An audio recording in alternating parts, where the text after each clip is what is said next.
Bon Jovi with Legendary. Welcome back. It is the Country Viewpoint here on your colour of Country Life, Flow FM, to the national energy debate that we're having in Australia. Well, let's get on with it. Regions want real solutions, not politics. That is the message coming out of Realliance, and the National Director, Andrew Bray, joins me on the line now to tell us more about the rhetoric behind this. Andrew, it's great to be with you. How are you? Yeah, I'm very well. How about yourself, Ella? Not doing too badly at all. Fill us in on the background to this. So, obviously pivotal to understand regional Australia, the landscape there when it comes to energy projects that concern renewables. That is the sentiment behind this latest push that you're getting behind at Realliance. Tell us more about the background to this. Yeah, it's really important at the moment with the shift to clean energy underway as it is that, we don't have sort of policies of distraction. We really need to be looking at how we're going to get the job done and importantly, how communities can be part of the renewable energy rollout. So already on the eastern seaboard, we're getting about 40% of our energy from renewable energy, and with projects that are like under construction right now, that amount will grow to about 50% by the end of next year. So the rollout's very much sort of underway, but it's not too late to improve things. One of the things we'd like to see is that communities are much more a part of the rollout, both in the planning and the delivery of projects. So that's why we're proposing a network of local energy hubs. So there's a lot of new renewable energy projects planned for the Wimmera, and having a local energy hub in some of the major areas would give people a place that they can go to know what the projects are, to get to get answers to the questions they have.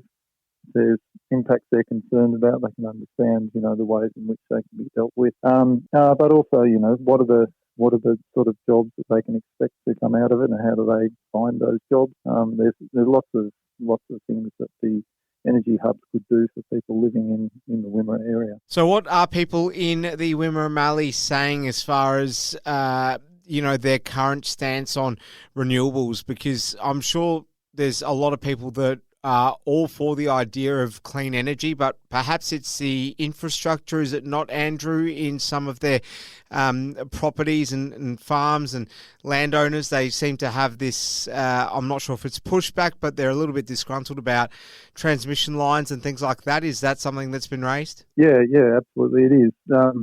People don't always have a good sense of why the project are rolling out in the places they are, or in the way that they are. So to have more information around that at least gives people a better chance to understand, why there's a transmission line here, why there might be a wind farm plan there, and to have their questions answered around them. So that kind of stuff is really important, because at the moment, in our judgment, and certainly the things we're hearing, people are not part of that discussion enough. So this, would help bring communities much more into the centre of those discussions. What about the reliability of renewables? Are there any concerns over that at all? No, there are not. There's the integrated system plan, which is the sort of blueprint, if you like, for the what the energy system will look like.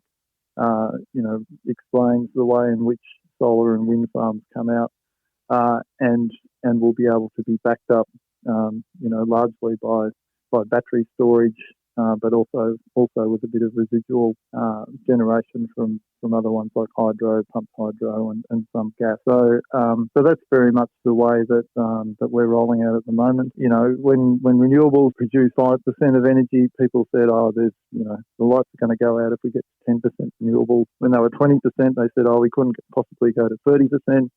But here we are at 40% already. The lights stay on. Power is delivered to places when they need it. So that's, the plan's very much underway and it's being executed right now. Realliance National Director Andrew Bray will stay on the line. A very big conversation which we'll continue having in a few short moments. But up next, it's an Agri-News update from Dan Crouch. Stay tuned. Amy Shark with Loving Me Lover, and welcome back. It is the Country Viewpoint on a Tuesday afternoon here on Flow FM. I'm speaking to the Realliance National Director, Andrew Bray, about the transition to wind and solar. Regional Australians having a lot to say on the matter, of course. In a perfect world, what will the landscape consist of as far as Wimmera goes, and perhaps some examples of other major regional centres? What are we talking exactly in terms of the next 10 years or less? Well, there'll be new transmission lines, but particularly the one from Melbourne, sort of out to Bulgana, and then from Bulgana north to Kerrang. Those two transmission lines are proceeding through their approval processes at the moment, and around there'll be wind farms and solar farms. But there's a lot of projects out there, wind and solar projects, but not all of them are going to be built. Only a certain number of them will be needed.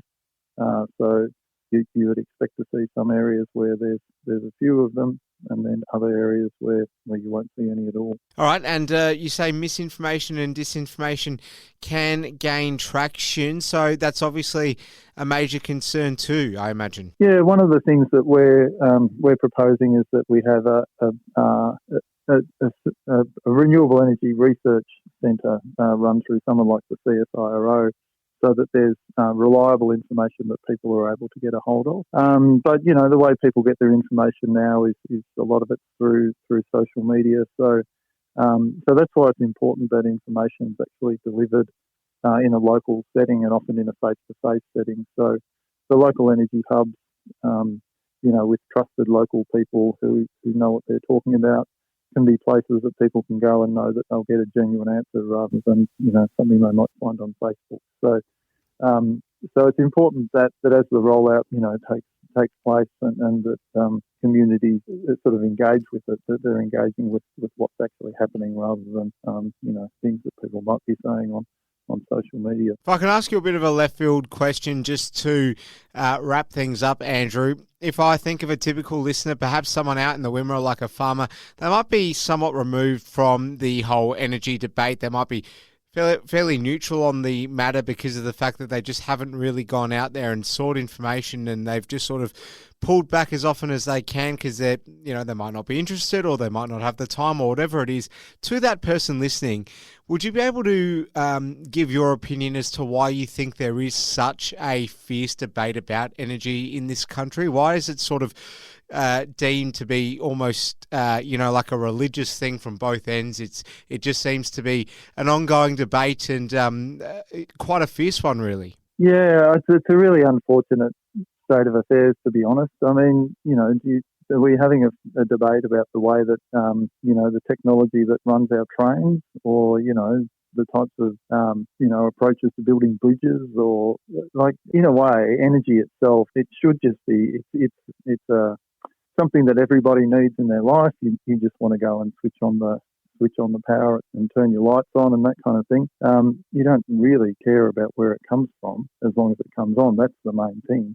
So the fact that we are having, fierce ding-dong debates about it sort of says, it says to me that there's kind of culture wars at play. I think some people see it's really a good political ploy to be saying this energy is better than that energy. I mean, there's realistic and reasonable discussions to have about them, but the intensity of the discussions is something that kind of eludes me a bit. So I think really we need to just be focusing on making sure that our energy system is fit for purpose into the future.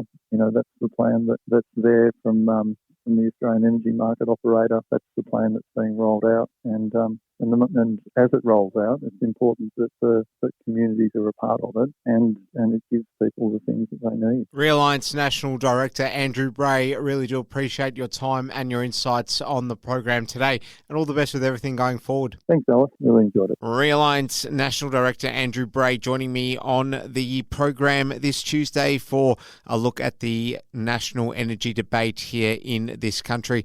There is more to come as we head towards our third hour, so don't go anywhere.